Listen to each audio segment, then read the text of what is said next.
The views and opinions expressed on any program are those of the producers and/or the persons appearing on the program and do not necessarily reflect the views and opinions of FRC Media, Bristol Community College, or the City of Fall River.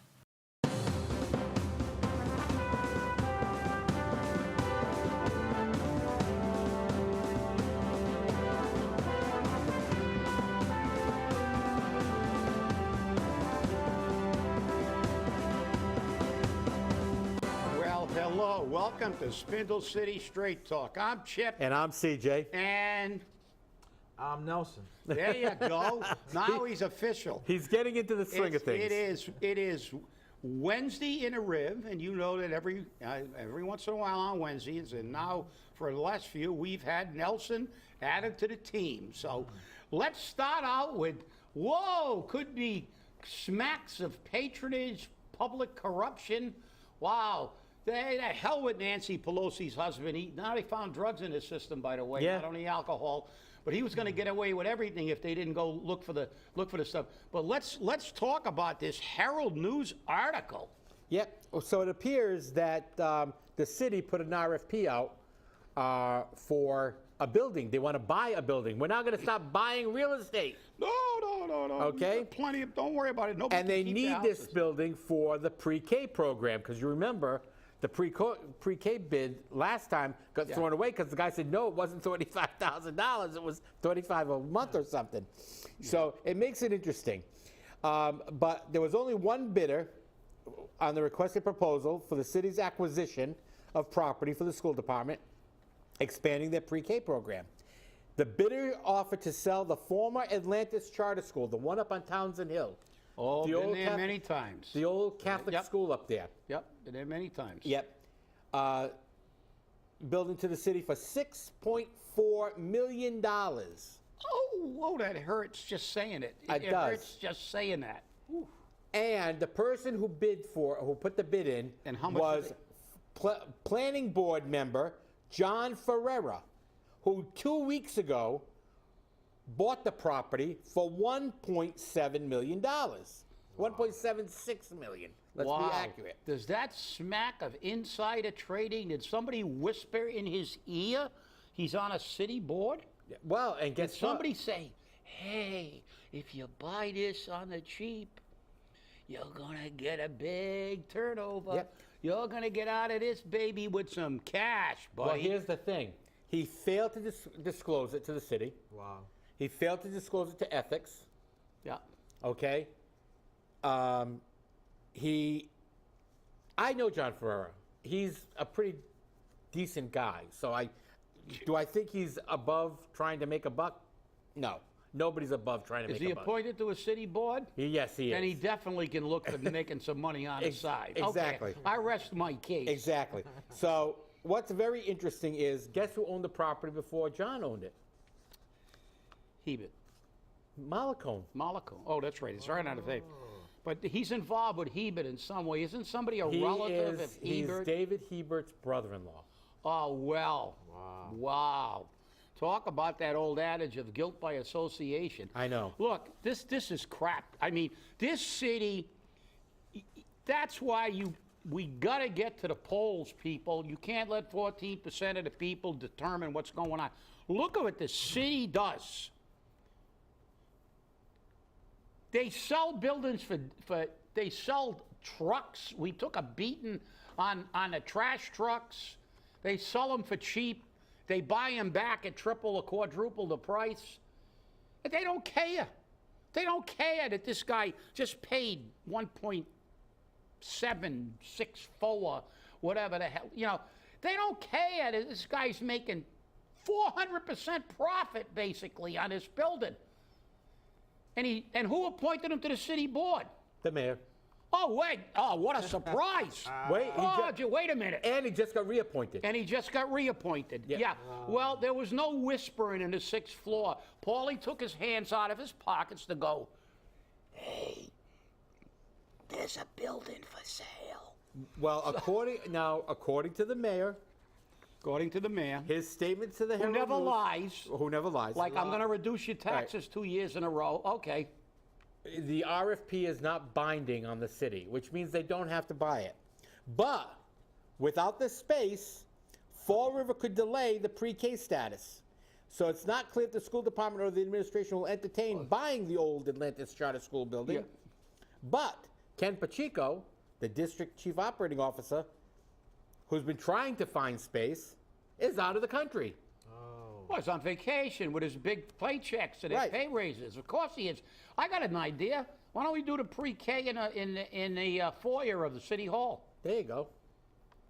You know, this You is might as getting- well do something constructive besides raping the public with that building. This is getting to give be- the pre-K something. This is getting to be ridiculous. course This is just it getting is. to be ridiculous. And I understand the need for pre-K. I mean, personally, I don't see a tremendous value except that parents get to Get rid of their kids. get rid of their kids earlier. But according to studies, children do better in school if they have an effective pre-K program. But I don't think pre-K is, you know, here's some red finger paint, go make a mess. Yeah, no.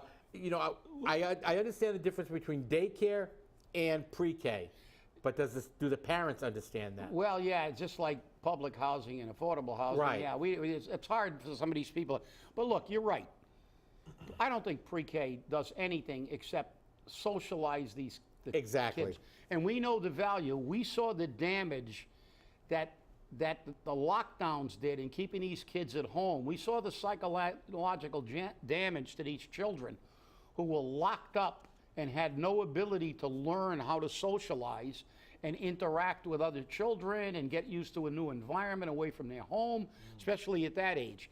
Look, I'm not discounting this, but it's just the blatant disregard for the taxpayers' money, and frankly, it smacks of corruption. It does. Smacks of insider Absolutely. trading. Absolutely. And I don't care what anybody says. This didn't happen by accident. Right. We all remember what happened with Shaw's and Stop and Shop, don't we? Yes, we do. remember a guy who is now a captain of industry That's right. who bought those parcels for $1 That's right. because they were derelict. It was the old Valley Steakhouse, and the other one was just a vacant lot. That's right. But somebody whispered in his ear, buy it and they will come. Yep. Buy it and they will come. And they did. They did. And he made a whole bunch of, and he did the same thing with Paroma Drape. That's right. Bought it for cheap. He didn't buy it for $1. I think he paid $500 for Paroma. And then he became a multimillionaire rolling those things over. So you see stuff like this, a guy's on a city board, maybe the charter should have said anybody on a city board is prohibited from making any kind of deals with the city. Absolutely. And you know, that's the thing. This is just, it's outrageous because they don't care about your money. They don't care how much they tax. And that hollow, empty suit that we have on a 6th floor, Joe Biden Jr., hiding on a 6th floor while people are getting shot over the weekend and stuff like that. What's he doing? This is the kind of stuff that's happening in the city because you know something? He's like the Wizard of Oz. He's hiding behind a curtain and he's pretending this is Oz when this is not. This from the top to the bottom in the United States, our government is corrupt. Why? Because the people do not come out and vote and change these people like diapers. Now, here's the kicker. All right. I'm not sure if that old Atlantis Charter School building is ADA compliant. Now, one of the reasons why we got rid of the Lincoln School, Yep. the Sylvia School, well, the Sylvia School is really in desperate need, but the Lincoln School, the Sylvia School, they weren't ADA compliant. Now, if this school isn't ADA compliant and we buy it, how much money are we going to dump into it to make it ADA compliant? And I don't know how much they're going to use. I've been in that building, I don't know how many times for you know, we went there for alarms and things. And that building, you walk into the front building, but then that's connected by tunnels to all kinds of buildings. Right. It's a maze of tunnels and stuff. So I don't know the compliance. That's an old building, and we Right. all know that. Right. So we don't know. But, you know, regardless of that, and I will say regardless for all you Fall Riverites who love the word irregardless, but that's not really a word because it's a double negative. It means not, because, you know, the suffix less means no. It's like if you're penniless, it means you have no pennies. But then if you said, I got no pennies. and the prefix "air" means no, without. Right. So it's a double negative. That's not really a word, and it irritates me when I hear educated people use the word irregardless, because that's not what they mean. They mean regardless. That's right. Without regard for the taxpayers' money. So this is ridiculous. 6.4 million. 6.4 million for something he bought a week ago. That's crazy. That's Talk insider trading. about this is if this isn't an insider deal, I don't know. Nelson, what do you what do you think? I mean, does this sound right to you? I mean, everybody gets to make a $5 million profit or nearly a $5 million profit in a week, right? But in a short span like that, Yeah. it sounds like insider trading going on. It's just what it is. But you brought up something interesting before the show with me about if the city wants to acquire property, why don't they acquire it for? affordable housing. So, that seems to be a very good idea. The city can take control of a situation to where they can buy these buildings from these private, these developers coming in here, and these companies that want to play monopoly in Fall River. They want to do this. They want to buy a whole block. 28 multifamilies bought by one company for $3 million. On the same street. On the same street. This is monopoly happening in Fall River. It's not a board game. It's really happening. And all those people in those units are about to be impacted overnight with those ridiculous, presumptuous rent increases. 28 units by one company. So now the landlord's going to go from the person you've known to now a company. That's going to worry you. But it's true. Instead of, if the city's going to be buying some properties, let's buy these properties and provide affordable housing for the people who need it. Hey, we're flush with cash, right? We might as well take control of the situation. Have I heard that word before? Flush with cash? I don't know. Did I hear that? I've heard it before. Now, here's something that's very interesting, though. This shows you the lack of foresight by this city. We had the Lincoln School, as I said, the Sylvia School. How many other schools do we have in the city that are not, that we didn't use? The boarding school, which they demolished, and they sold them off on the cheap. Yeah. They sold the Lincoln School and the Sylvia School for $10,000 or $15,000 a piece, but they just sold for $800,000. Yeah. And the city got $300,000 out of it. If they can sell them for $800,000 with nothing being done to them, why isn't the city doing that? Why? Look at what they did to the Florida Police Department, the old police department. Let me sold it for answer dirt that. cheap. Let me answer that rhetorical question. They're doing it because their friends are making money. Right. That's why they're doing it. It's just like the space building that we forgot we had. I just saw an ad for space builders on television. You can get a 30 by 50 for $47,000. You can get a larger one for about $100,000.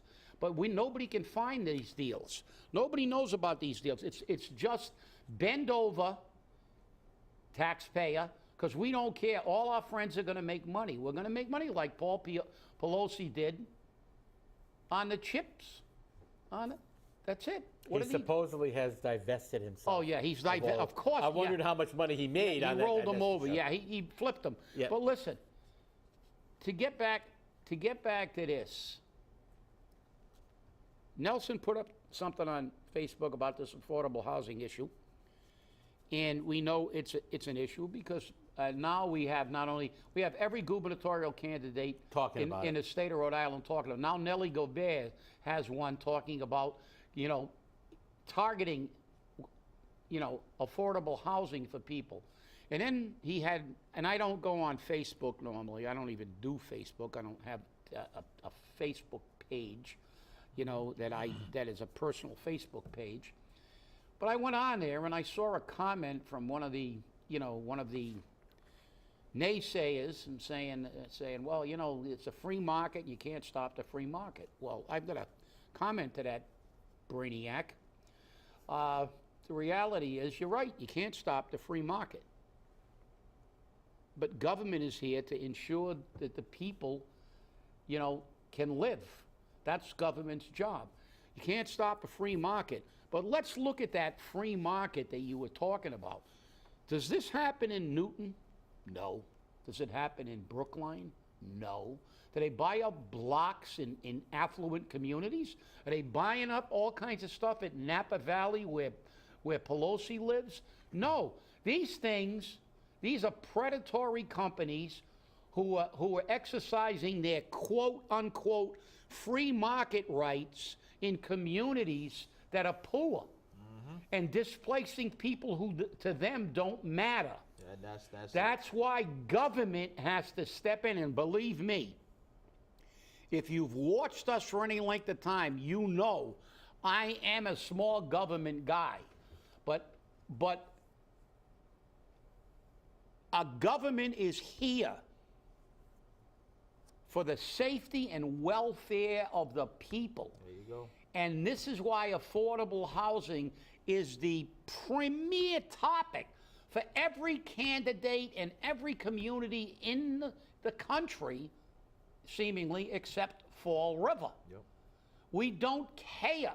We got this Malacone. Didn't Malacone have a record, too? Yes. I mean, yeah. He's got mob I'll tell connections. you what, it just goes to show crime does pay. I mean, I don't care. But the whole thing is, we see this affordable housing thing, and like you said, it's got nothing to do with foresight. It's got to do with money. That is the driver of everything. When you look at everybody that's in the federal government, they're all millionaires. They all become millionaires. Why? Insider trading, payoffs, deals, they're corrupt. This is why our government was never designed to have people in there for 30 or 40 years. They become monarchs. They become untouchable. And only the people can change that. And hopefully, this is going to be the catalyst to get these people out of their tenement houses into the polls, because 14% of the people cannot determine the future of this city or anything. We have to get these people involved. We will get these people involved, because this is outrageous. There's just no attempt at all to control spending. $4,000 pay raises at a blink of an eye, $19,000 pay raises, and now this guy, they're going to go pay $6.4 million for a building. How many buildings do we have that are arrears in taxes? How many buildings could we take? Could we take an area by eminent domain and build a building on there? Maybe cheaper than this?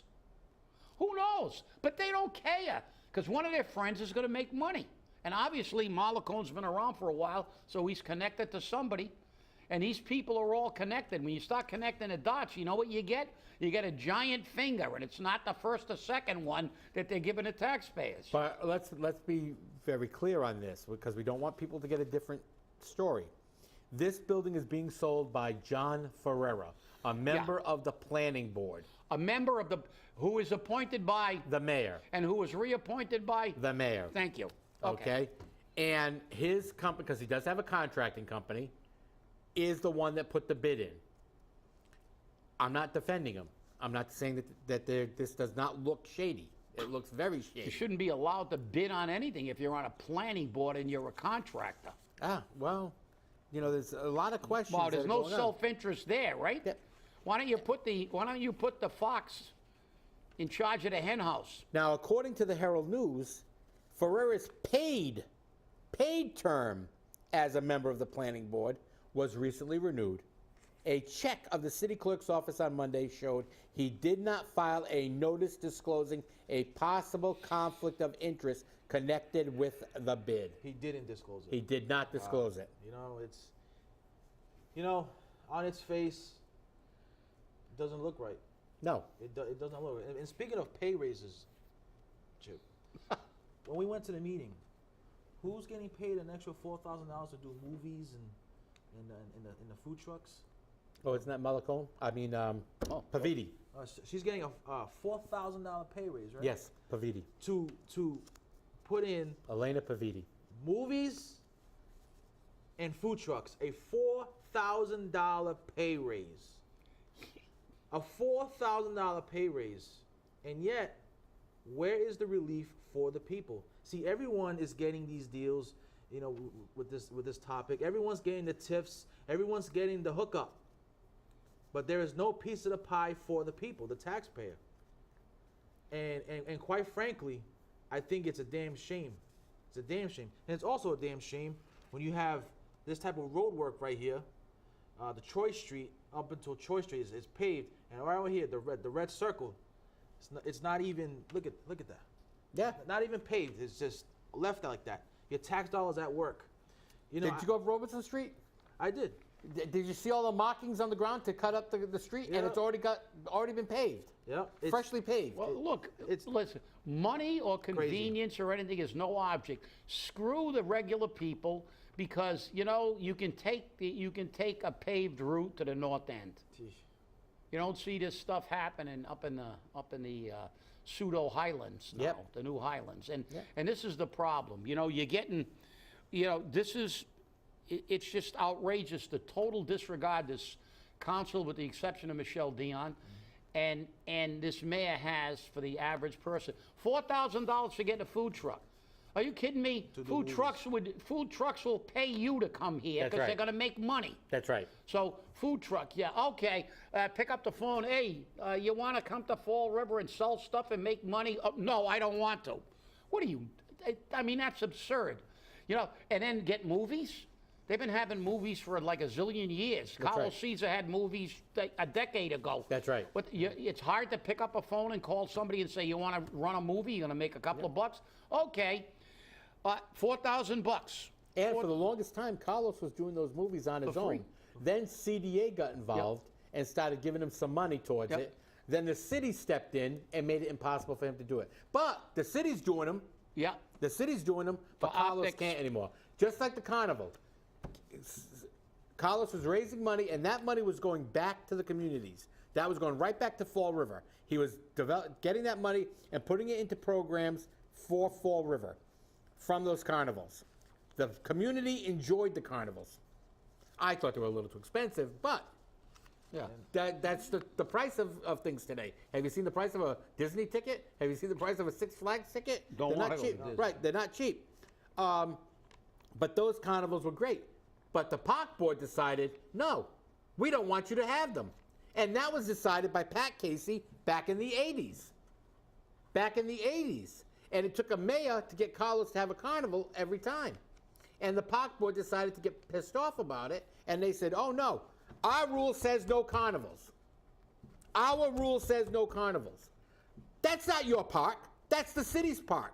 That belongs to the people. That's If the people want to have a people's park. carnival, they can have a carnival. Because guess what? The Great Feast of the Holy Ghost is a carnival. It's a carnival. And you let that happen. You know, CJ, very fired up with that. I like that. And also, speaking of the city buying properties now, I did read that other cities across America are doing exactly that. They're buying properties. They're doing it. They're taking control of the situation. You know, I know folks may not want to hear it, but, you know, I'm only one person talking about affordable housing. But imagine when you have people who fall under these categories, that more property is going to be sold like this, and you hear all of them advocating for a roof over their head because they're getting priced out overnight. When it becomes hundreds and hundreds and hundreds of people crying because they're about to be, you know, priced out, it's going to be a very, very force multiplier of voices. And the man with the money, Well, we all know what his response we got to was. shift What do gears. you want me to do? Yeah, you're right. And we got to shift gears quickly because Yep. we're running it because we've got so much to talk about. But remember, you're talking about Fall River, the tourism, and I heard the tourism thing again. We're between the two greatest tourism destinations in the Northeast United States, Newport, Rhode Island, and Cape Cod. And then, of course, the rocky coast of Maine. If you want to go a little farther, and they think people are going to stop and for that's another pie in the sky promise that they try to make. We're gonna, you know, even if he could get tourism, which we can't, why don't they come here? Crime. We had shooting over the weekend. We had one last night. In the Corky Row area Yep, again. last And remember, our illustrious mayor was there a long time ago when we had the murder. And they put on movies and movies events, and events. and that fixed the problem. And that fixed everything. That's of course, right. not the police, no press conferences, Nope. what we were going to do. But again, this is to show what we got. And we talked about forethought before. So before we leave, we have to talk about foreskins. There was a demonstration yesterday by some, I don't know what group they call themselves, but it was about foreskins as violence against children or something like that. And they had these white outfits with red patches in their groin area and cowboy hats on. And I guess And they said, carrying signs that say, "I did not consent." I did not consent. So, you know, and it was funny. People were like kind of laughing about Right. the whole thing. And you know, as a PhD in nursing, that this is actually healthier and Yes, it safer is. and cleaner Yes. than having a foreskin. Because And contrary to the thought that having a circumcision creates a loss of sensation, that the studies have shown there's no difference. Absolutely, that's So. true. But I'm going to bring up something that I didn't hear anybody bring up. They wrote about it in the Herald News. They thought, like, oh yeah, look at how wokey we're getting. We're worried about the kids. We're worried about foreskins now. Did anybody ever look at it from the perspective that might be anti-Semitic? What they did yesterday was a demonstration. It was a hate crime because circumcision is an integral part of the Jewish faith The Muslim faith as well. and the Muslim faith. Correct. So it was Islamophobic. There's not, but that was a religious hate crime. Yes, it was. They were. What do they want? They want to outlaw circumcisions. Every Muslim and Jew their religious rights will be infringed upon. Because nobody thought of that, did they, you boneheads? Right? So worry about your own foreskin because you need, this is absurd. We're getting to the point now where we're dealing with stuff like this. It's totally out of control. You people better get your heads out of, you're spending too much time in mommy's basement eating Hot Pockets. Because, when you start demonstrating about foreskins, that's it. We've reached the breaking point where something has to be done. They have to truly start building a lot more mental facilities. Well, this South Coast has a nice. But it isn't. Think about it. It is a religious. It's anti-Semitic. It's and Islamophobic. It's Islamophobic. Yes. Part of their religion. That's right. It's their religious belief. They actually make. There's actually a ceremony. That's right. When they make the circumcision. So you're going to say it's okay for people to say you can't do that? We're going to pass a law? Actually, if you pass that law in Massachusetts, it's unconstitutional because freedom of religion is protected by the Constitution. Well, I'll tell you now. If they pass that law, though, there's going to be a lot of Moyles out of work. I hope the firefighter who got hit by the BB gun, or the That's bullet right. there, That's I hope he, is okay. And if you want to increase tourism, you might want to stop the city from being in the front page for shootings and all this stuff. Start there, Paulie. Start there. And well, my suggestion for that is if you want to increase tourism, pick up Fall River, the entire city, and move it to the Cape or to Newport. Well, a gentleman called into the radio station this morning, and we only got a few minutes, and he said that we should do like Georgia did. We should put up walls to separate the city so people don't see the disparities. And well, guess what? If they put up walls in the city, nobody would see anything. Well, I want to thank you all for watching. It's always great to be with you. Remember, stay safe, stay angry, and hold your politicians accountable. It's going to be a hot one out there this week. Be That's warm right. and stay hydrated. Thanks for watching. Protect your foreskin.